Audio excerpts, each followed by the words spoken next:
د یو صحابي واقع درته وایم. حضرت سلمان فارسی رحمه الله رضی الله عنه د دې ایران د علاقې او د اصفهان، اوس هم په ایران کې اصفهان علاقه شته، دې ته به پخوا فارس وي.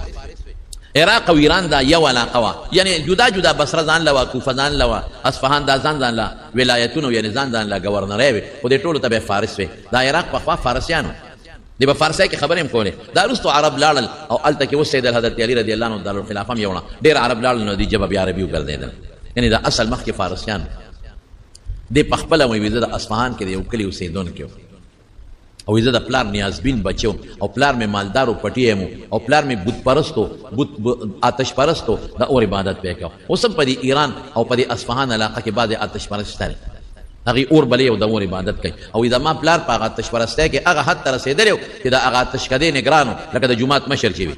هغه اور باندې د هغه ډیوټي وه، هغه سره خپل لاندې نوکران به و، دې ډیوټي وه چې دا اور رانه مړ نه شي، د هغې اور نه مري تر قیامته پورې بلې ساتي اور ته خدای وایي. وی زه به پټو ته تلم راتلم، نو چې پټو ته به تلم نو زمونږ په لاره کې د عیسایانو یو چرچ و، عبادت خانه وه. یو ځل هغې ته ورننوتم چې تورېږه ګورم چې د عیسایان څنګه عبادت کوي. وی چې لاړم هغوی د خدای عبادت کوم. هغه وخت کې پکې صحیح عیسایان ځکه حضور پاک لا نو راغلی، هغې عبادت کو یا مې خوښ شو. ما ورته ویل چې زه خو مجوسي ما د اور عبادت کوم، پلار مې مور مې ټول مجوسیان دي. هغې دعوت راکړه چې د اور عبادت ولې کوی، د خدای نیکبختیان ته راشه دې اور کې ګوته ومنډه. دا 20 کاله او 30 کاله د هغې عبادت وکړه. نو اوس خو به یارانه جوړه شوي چې عبادت کوي، نو ګوته بدله نه سوځئ، نه ګوته خو سوځئ، نو چې دلته سوځئ نو قیامت کې به څنګه نه سوځئ. دا ستاسو عقل وي. خیر د هغې هغه دین مې خوښ شو او زه عیسایي شو. هغه وخت کې به عیسی علیه السلام ته پیغمبر وي او الله به یو ګڼه او د عیسی علیه السلام ته د خدای زوی نه وي، شرک به نه کوم. عیسایي شم چې تلم به بیا به هغه ګرجې ته تلم، چې راتلم بیا به راتلم. وایي ما ورته ویل چې ستاسو مرکز کوم ځای دی؟ نو ما ته په شام کې یو ځای وښو چې هلته زمونږ مرکز دی، لوی مولا ستاسو پادري هلته ناست دی. وایي ما وایي چې ستاسو قافله کله ځي ما ته به وایه، نو زه به شام ته ځم. بس د دین په طلب کې ما سوچ وکړو چې دا پلار خو دلته اوس نه، او پلار رانه خبر شو، پوه شو، شکي شو را باندې چې ته خو د ګرجې ته دې راځې خلک خو الوی. نو پلار راګیر کړم او ښې ووالم چې ښه ته به د ما پلار نیکه دین پرېږدی او بل دین له به دی، او زه په دین کې کم مقام لرم، زه د دې ټولو مجوسیانو مشر یم، دا تشکدې چې اور بلیږي د هغې نګران انچارج یم، نو ته به بل دین بدلی. وی ډېرې ووالم. وی پلار را باندې شکي شو چې دی ونه تښتي، نو دی وتړلم، خپو ته یې راله زنځیرونه واچو. وی خیر ما خو ویلي چې دا بادشاهي هم پرېږدم، د پلار د کور دا مشري او دا مالداري او دا هر څه نیازبینتوب او د الله د دین په تکل کې وځم. وی چې قافله شام ته تله، وی ما له اطلاع راکړه پټه غوندې. وی ما هغه زنځیرونه منځیرونه مات کړل او د هغه قافلې سره لاړم شام. د کور مې پرېښو. ګوره د دین دپاره دا سخته شوه. دا د هغه وخت لا رسول الله مبارک نشته، دا د هغه سوچه دین په طلب کې روان دی چې مجوسیت پرېږدم، یو الله نیسم او یو عیسی علیه السلام د خدای پیغمبر منم. هغې دپاره ما تکلیف برداشت کړ، پلار مور مې پرېښودل، کور مې پرېښو، ځمکې پټي نیازبین جون دا مې پرېښو، لاړم شام. وی چې هلته لاړم، وی هلته یو پادري و هغه سره دیره شوم. وی ډېر ښه سړی و، ډېر نیک سړی و. ما یې خدمت شروع کړه، ځکه دم پردی مسافر وم. وی اتفاق دا و چې هغه بوډا و، مړه کېده. وی ما ورته وی چې ته خو وفات کېږې، ستا نه پس زه چېرته لاړ شم. ټوله قصه مې ورته کړې وه چې دغسې زه مجوسي وم، پلار مې مجوسي و او ما عیسایت اختیار کړه. وی ما ته یې وی چې زه مړ شم نو پلانکۍ علاقه کې یو بل پادري دی، هغه له لاړ شي، د هغه خدمت کوه. وی چې دی مړ شو او دی مونږ ښخ کړه، نو زه هغه بل پادري له لاړم. وی ښه سړی نو، د خلکو نه به یې پیسې اخېستې، بیا یې جمع کولې، د ځان نه یې د قصد ازبرګ جوړ کړی او میانځ کې سړی پوره ریاکار او فاسق و. خیر بوډا و، ډېر زیات بوډا و. وی اتفاق دا دی چې دی مړ کېده. نو ما د ده نه تپوس وکړو چې ستا نه پس چېرته لاړ شم؟ وی هغه راته یو بل پادري وښم. خیر په یو څو پادریانو زه وګرځېدم، بوډاګان به پادریان. وی اخري یو پادري له لاړم. ما وی چې ته خو هم بوډی او ته مرې، ستا نه پس چېرته لاړ شم؟ وی هغه ما ته وی چې زمونږ عیسایت خراب شوی دی، اوس څوک عیسی علیه السلام ته خدای وایي او څوک به ته د خدای زوی وایي. نو که زه مړ شم نو بس بل خوا مه ځه، بل خوا مه ځه، د آخرې زمانې د پیغمبر انتظار کوه. دا هغه وخت دی مونږ ته د کتابونو نه معلومه ده، د نښو نه مونږ ته پته ده چې نبي آخر زمان د آخر زمانې پیغمبر را روان دی دنیا ته. بس هغه له ورځه او په هغې ایمان راوړه. ما وی زه به یې په څه پېژنم؟ نو ما ته یو څو نښې وښولې. وی یو نښه دا ده چې دی به په شګلنه علاقه کې پیدا کېږي او بیا د هغې نه به د کجورو وطن ته هجرت کوي. کومې علاقې ته چې هجرت وکړي کجورې به پکې ډېرې. او درېیمه ده چې هدیه به قبلۍ او خوري به، او صدقه به قبلۍ خو خوري به نه. او پنځمه ده چې د دواړو اولو په منځ کې به یو مهر نبوت لګېدل. بس وی ما خپل تجارت او کاروبار شروع کړ. ما له الله څه ګډې چیلۍ راکړه. ابا مې سرولې هغې به مې خپل ګذر اوقات کو او دا معلومات به مې غشتل چې کوم ځای به خلک وایي چې د آخرې زمانې پیغمبر راغی لکه ده ماته وایي راځي به دې پادري وایي دا پادري مړ شو ګډې چیلی به مې سرولې وایي دې کې یو پروپیګنډه هوا راخوره شوه چې په مکه کې یو سړی دی او د پیغمبرۍ دعوی کړی دی زه دې علاقه کې چې ځوم یو قافله وه د مکې ما دې تپوس وکړه د کوم ځای وایي چې موږ د مکې یو هلکه ما اورېدلي دي چې ستاسو په کلي کې یو سړي د پیغمبرۍ دعوه کړې ده او کړې ده دا کلي هم څنګه دی وایي هغې وایي چې زموږ علاقه ټولې شګې دي او کاڼې دي بس ما وی یوه نښه خو ټیک ده ما ته خو پادري ویلي چې د کاڼو د شګو علاقه کې به پیدا کېږي علاقه د شګو د کاڼو ده او د هغې نه چې مې تپوس وکړه نو هغه خبرې هم داسې کولې د حضور پاک اخلاقه چې زما یقین راغی چې دا دی نو ما وی چې زه ځم مې تاسو به مکې ته کله دی په پلان کې ورځ ما به ځان سره بونه دی به بالکل بری بوځو هغې روان شو خو به قافلې وې ورو به تلل په لاره به یې تجارتونه کول په میاشتو کې به ځای ته رسېدل وایي ما خپله کډه کوډه خپلې ګډې چیلیان سره ونغښتل او روان شوم وسان وایي هغې ظالمانو ما سره ډېر ظلم یو ځای کې زما نه ټول سامان واغېسته او زما ګډې چیلی هم قبضه کړې او یې زه ونیوم او په منډی کې خرڅ کړم چې دا زموږ غلام ما چغې والې چې زه غلام نه یم زه اصیل یم خو خیر نه مې خلکو منله او نه هغوی منله ډېرو زه یو م خرڅ یې کړم لکه اوس چې دا خلک هلکان اغوا کړي او بیا په دې خانه بدوشو خرڅوي خانه بدوش څوک پیسه کوي څوک پیسه کوي او څوک پیسه کوي دا قرانګې دې خرڅ کړم په منډی کې د غلامانو دوا ما په سترګو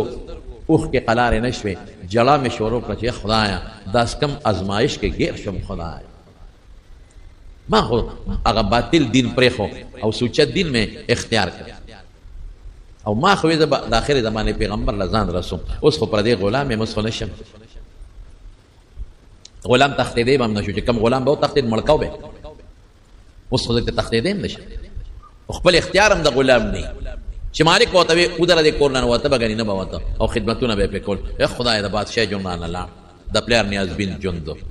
لیوما اوس خو غلام شم پردې خدمت به کوم چې څه قسمت را باندې کوي که زمینداري را باندې کوي که دیاړي را باندې کوي که را باندې کاڼي چلی پردې خدمتګار شم او بل دا چې ما خو دا هر څه د یو سوچت دین دپاره وکړل نو اوس یا خدای دا څه مشکلاتو کې ګیر شم اوس خو زه هغه پیغمبر ته آخرې زمانې نشم رسېدلی پریشانې شي ګوره ان مع العسر یسرا ان مع العسر یسرا سختۍ سره اسانتیا وي تکلیفونو پسې راحت وي علا عسى ان تكرهوا شيئا وهو خير لكم تبا یو شی بد ګڼئ هغه به د خیر وي عسى ان تحبوا شيئا وهو شر لكم تبا یو شی ښه ګڼئ به شر دته دا شی بد ښکارېده او غلامي واقعي خبره ده چې د غلام شومه مولا چې را باندې څه کوي به او زه د ده نه تښتېدی هم نشم او آخر زمانې پیغمبر ته به څنګه رسم وی یو مالک به په یو خرڅولم بل په بل په بل تقریبا 14 مالکانو په یو بل خرڅ کړم 14 اخیری چې چا واغېستم هغه د مدینې منورې یو یهودي و مدینې ته ورسېد ګوره الله ته لارې ورته ورو اسانه چې مدینې ته ورسېدم دې کې یو ورځ ما په پټو کې په بوټو کې خدمت کوم ځکه غلام او دې کې چغې جوړې شوې چې د آخرې زمانې پیغمبر راغی مدینې ما چې سوچ وکړه چې دا به همغه زه کوي چې لومبی نښم پکې پیدا شوه چې د شګو د کاڼو وطن کې پیدا شوې دی مکه دویمه نښم پکې پیدا شوه چې هجرت یې وکړه هغې وطن ته چې هغه د کجورو وطن دی ما ته پادري ویلي دا خو د کجورو وطن ته راغی قبا کې حضور پاک صلیری صورت تقریبا دیرو نو ما ویورې ګنورې نښې پکې ګورم نو ما خپل مولا ته وې چې ما له لږې کجورې راکړه په کار مې دي وی یو څه ما سره مینه وه د مولا ما یو تال د کجورو ډک کړ حضور پاک په قبا کې هغه له مې یوړه ما ورته مخې ته کېښو ما وی د الله رسوله دا صدقه د خیرات کې ورته مې ووایه وی ما ته خو پادري ویلي چې صدقه به قبلئ خوري به نه ما دا صدقه ده وی کېده سلمانه مونږ پیغمبران صدقې نه خورو او مرګرو ته به ویې خورئ نو مرګرو کجورې وخوړئ ما وی درېیمه نښه ښکاره شو صدقه قبلئ مرګرو له ورکوي خوري نه وی بیا مې د مالک نه نورې کجورې وغوښتې چې لږ راوې واخله وی کاسه مې ډکه کړه حضور پاک له مې یوړه مخې ته مې کېښوده همقسې قبا کې ما وی د الله رسوله دا کجورې مې درته راوړي دي دا هدیه تحفه ډالۍ ده وی کې د سلمانه مونږ تحفه ډالۍ خورو وی په خپله هم کجورې وخوړئ په مرګرو یې مه خوړئ ما وی پادري چې راته څلورمه نښه کړې وه هغه معلومه شوه ډالۍ تحفه خوري او قبله یې اوس پنځمه نښه ګورم چې د دواړو اولو میانځ کې به مهر نبوت وی شاته تاوېدم را تاوېدم غږ خو مې نه شو کولی وی حضور پاک را باندې پیش هوښیار دی وی څادر یې په سر و د کمیس په ځای څادر هغه څادر مبارک یې ښکته کړه وی د دواړو اولو میانځ کې مهر نبوت و هغه مې ولیده د کمترې د اګې عمره یو وړه غوندې غوټه وه هغه مې ولیده او پې ور پرېوتم او بے اختیاره مې ښکلوله او ډېر مې وجړل پوه شوم چې نښې خو په ټولو په ده کې دي چې کمې ما ته عیسایي پادري ښولی د آخرې زمانې پیغمبر خو هم دی نو ما وجړل ډېر زیات مې وجړل چې هم ستا په تکل کې زه غلام شم پردې نوکر شم ګړې چیلی لاړې ما وې زه به تا څنګه مونم خو خدای پاک راته وښوله خدای هغې ځمکې له راوستمه چې کومې ځمکې ته به تا هجرت کوم حضور پاک د مټه ونیوم ځان ترې رامخکې کړم او ډېره زیاته مینه یې راسره وکړه قسم په خدای زموږ مبارک پیغمبر کې ډېره مینه وه ښه اخلاق یې لرل مسلمان سره به محبت کو مسلمان سره به مینه کوله او دا د پیغمبر خوی دی مونږ هم پکار کې داسې وکړو ما ورته ټوله قصه وکړه حیران شو رسول الله مبارک اوس د یهودي غلام خو چا مې بل چا خرڅ نه کړي بل خوا لاړ نه شمه وایي ما ته سلمان لاړ شه یهودي صاحب مالک سره دې خبره وکړه مونږ به ولله څه پیسې میسې برابر کړو او تا به آزاد مکاتبه ورته نو یهودي له لاړم ما وایي ما سره مکاتبه وکړه مکاتب ورته وایي زه به دله 200 شرط را باندې ولګوم هغه شی به دله پوره کړم ما به آزاد کړي چونکې زه خو د هغه خوښ وم ما خو د اخلاص خدمت کوم نو ما ته نه خرڅولم اوس هم چې څوک چې نه خرڅوي نو داسې قیمتونه وي چې هغه د اخیستو نه ما ته وی ښه بالکل به دې خرڅ کړم خو په یو شرط یو دا دی چې ما له به یو مقدار د سرو زرو یاد کړه چې دومره سره زر به راکړې او دویم دا چې ما له به کجورې باغ کرې نو چې هغه باغ کامیاب شي او میوه وکړي نو هله به دې ازادوم بس ما وی سلمانه دا خو یو هم نه کېږي ما سره سره درکړم او کجوره چې وکړې او میوه کوي په هغې کې خو ډېره موده لګي رالم رسول الله مبارک ته مې چې صاحب کار ونه شو ولې داسې شرطونه یې ولګول چې هغه زما د وسه بند چې ما وی رسول الله مبارک وفرمایل ورشه شرط به سره ولګوه الله به خیر کړي ما صاحب دا بس وي ته پرېږدم وی لاړم مالک سره مې شرط ولګه شرط ولګې وی څه موده پس حضور پاک ما پسې سړی راولېږه چې راشه ورغلم وی چې اوله سره زر رالېږلي وو ما له یې راکړل چې ورشه دا دې مولا ته وتله ما صاحب دا خو لږ دي وی ته یو سا لکه سره در بچو ورکی څوک اوس غلام له مسلمان له به ورکي نه لیکن د حضور پاک په اړه کې د یو سړي د ایمان څونه قدر د یو مؤمن مسلمان څونه قدر اسره در مې یوړل مالک ته مې ورکړل ها دا واخله دا دوه شرط یو پکې سرو چې هغه په تلو تلو اقم رو خطل چې څومره دغه شرط د حضور پاک معجزه یو شرط پوره شو وی ما ورته چې ما ته یو خای چې بوټي د لو کنه چې مې وو کی طرح ته ویلې دي وی زه راته خو د کجورو قسم یې راته تخمونه بوټي راکړل وی حضور پاک ته مې وی راغی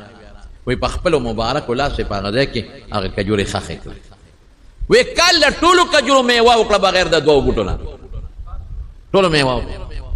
وی چې میوه ونیوله اول کچه نیسي نو حضور پاک لرالم چې صاحب بوټو خو کامیاب شو غټ شو په لږ ساعت کې او میوه ونیوله دانه خو دوه پکې دانه لا نه ده کړې وی چې راغی صحابه ورسره چې دا ولې عمر صاحب وی چې دا تا کرلې دا دوه پکې ما کرلې دي نو رسول الله مبارک هغه دواړه بوټي ویستل واپس نور یې د هغې په دی وکرل هغې دوه هم ورسره په هغه کال میوه وکړه دا د حضور پاک معجزه ازاد یې ان مع العسر یسرا د دین دپاره چې تکلیف تیر کې د ګناه نه نو الله به درته اسانتیا پیدا کوي او ډبل اسانتیا به پیدا کوي وګوره پلار یې پرېښو چا له راغی رسول الله مبارک له راغی تکلیفونه رالل پکې میانس کې لیکن حضور پاک له راغی ایمان ور نصیب شو او ټول عمر یې د حضور پاک خدمت وکړه او په مدینه کې هغه سره اوسېد او رسول الله مبارک سوی